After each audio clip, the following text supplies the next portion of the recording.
Perspective میں سمجھیں. ارشاد سنایا وَتَعَاوَنُوا عَلَى الْبِرِّ وَالتَّقْوَى کہ بر اور تقوی پر ایک دوسرے کی مدد کیا کرو. تو جب بر اور تقوی پر ایک دوسرے کی مدد کرنے کا حکم ہے تو اس کا مطلب یہ ہوا کہ صاحبان بر اور صاحبان تقوی کی خوبی یہ ہے کہ وہ ایک دوسرے کے معاون اور ایک دوسرے کے مددگار ہوتے ہیں. جو ایک دوسرے کا مددگار نہ ہو، ایک دوسرے کے لیے ولی، صدیق، شفیع اور حامی نہ ہو، ایک دوسرے کے لیے ناصر، حامی اور ناصر نہ ہو، ایک دوسرے کے لیے معاون نہ ہو، نہ وہ صاحب بر ہے نہ صاحب تقوی ہے.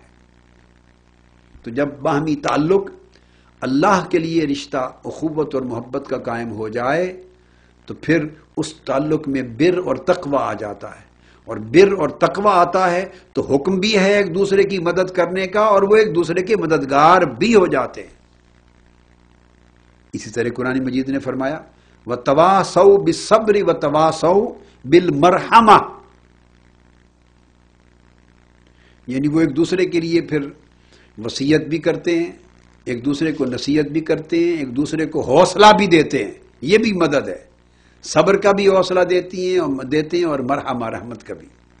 سورہ الفتح میں بھی یہی اشارہ ہے کہ کافروں پر نہایت سخت ہیں مگر آپس میں چونکہ ان کی الفت اور صحبت کا رشتہ ہے آپس میں بڑے رحیم ہیں، ایک دوسرے پر رحم کرنے والے ہیں، آپس میں ایک دوسرے پر رحم کرنے والے ہیں. یہ بات بڑی اہم ہے.